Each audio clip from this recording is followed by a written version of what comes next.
মুসলিমদের প্রধানত শক্তি দুইটা।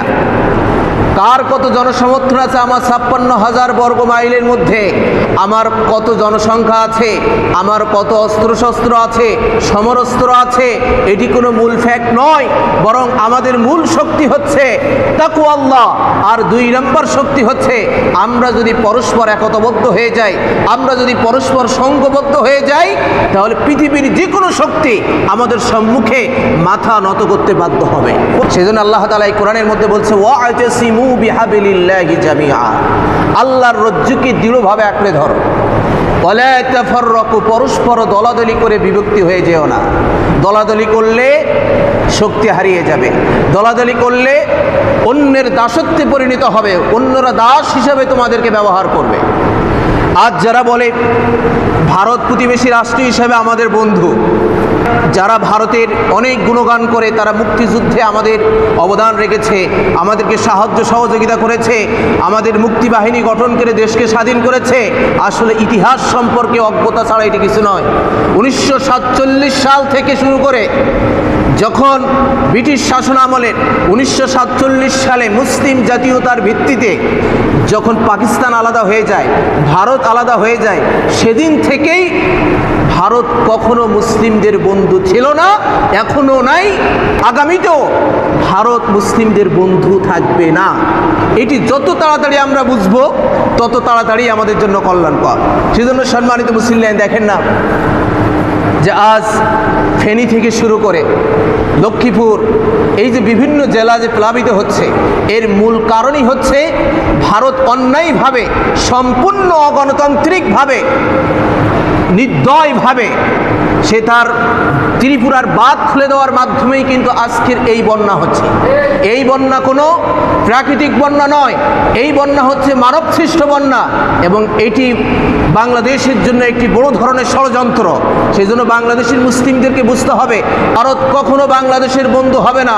ভারত যে জায়গায় বাংলাদেশকে সাহায্য করেছে তার মূল লক্ষ্যই ছিল তার নিজের স্বার্থকে ঠিক রাখা।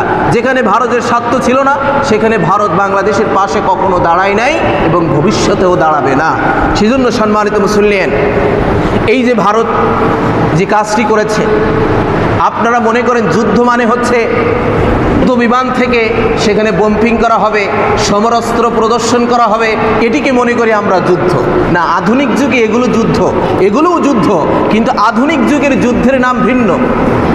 আধুনিক যুগের যুদ্ধ হচ্ছে চিন্তার যুদ্ধ, আধুনিক যুগের যুদ্ধ হচ্ছে গজওয়াল ফিক, স্নায়ু যুদ্ধ, ঠান্ডা মাথার যুদ্ধ, যেটি ভারত আমাদের সাথে পানি দিয়ে করছে। আপনারা হয়তো মনে করেন ভারত তো কোনো সমরাস্ত্র প্রদর্শন করে না, ভারত তো কোনো কিছু করে না। ভারত আমাদের সাথে স্নায়ু যুদ্ধে নেমেছে, গজওয়াল ফিকরে নেমেছে, এমনকি তারা যে সম্পূর্ণ সতর্কতা ছাড়াই যে বাঁধ খুলে দিয়েছে, এর মাধ্যমেই প্রমাণ মেলে ভারত তার পূর্ব যে রেশ আছে, পূর্বে যে ষড়যন্ত্র আছে, সেই ষড়যন্ত্রের বাস্তবায়ন ঘটাতে যাচ্ছে। সম্মানিত মুসলিম, কত মানুষ পানিবন্দী অবস্থায় রয়েছে, বাঁচার জন্য হাহাকার করছে। এগুলো সম্পূর্ণভাবে মানবসৃষ্ট বন্যার মাধ্যমেই এগুলো করা হচ্ছে।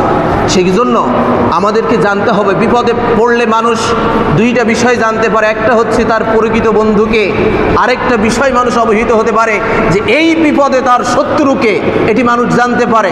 সুতরাং আজ ফেনীর উপর দিয়ে, লক্ষ্মীপুরের উপর দিয়ে যে মানবশ্রেষ্ঠ বন্যা দিয়ে ভারত যে অগ্রসরী হামলা চালিয়েছে, এর মাধ্যমেই প্রমাণ মিলেছে যে ভারত হাজারো প্রতিবেশী দাবি করলেও সে আমাদের কখনো বন্ধু নয়, সে আমাদের শত্রু, এটি প্রমাণ মিলেছে।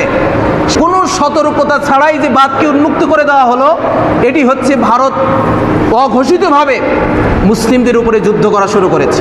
সেই জন্যে এই যে বন্যা চালু হয়েছে, এই বন্যায় আপনারা জানেন হাজার হাজার মা বোনেরা পানি আটকে আছে, এমন অবস্থা হয়েছে চতুর্দিকে পানি আর পানি। সেখানে যে সাহায্যের হাত বাড়াবে, যে কেউ যে সেখানে পারবে না, সেখানে কোনো কুল কিনারা নাই। এমনকি যাদের একতলা বিল্ডিং ছিল পুরোটাই পানির মধ্যে ডুবে গিয়েছে। এই যে মানুষের বাঁচার হাহাকার, আহাজারি, এখানে কি আমাদের করণীয় নাই?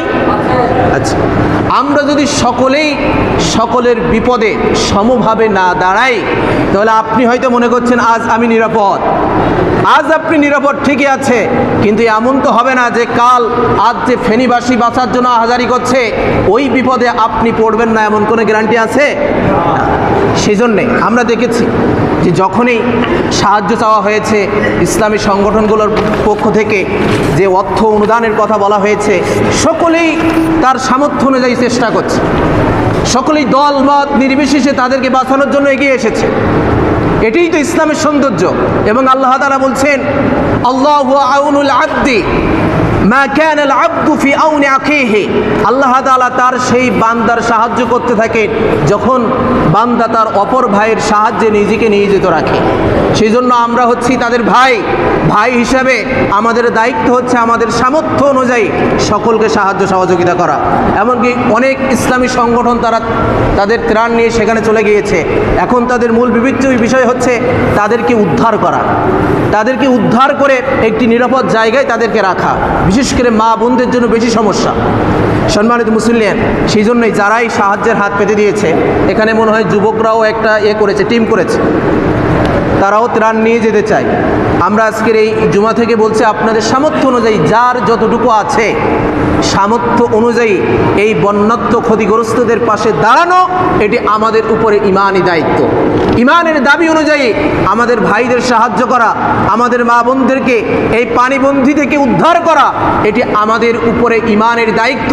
ইমানের দায়িত্ব অনুযায়ী সকলের সামর্থ্য অনুযায়ী যা যা আছে সামর্থ্য অনুযায়ী যতটুকু পারেন ততটুকু সাহায্যের হাত বাড়িয়ে দেবেন। পারবেন না ইনশাআল্লাহ? ইনশাআল্লাহ।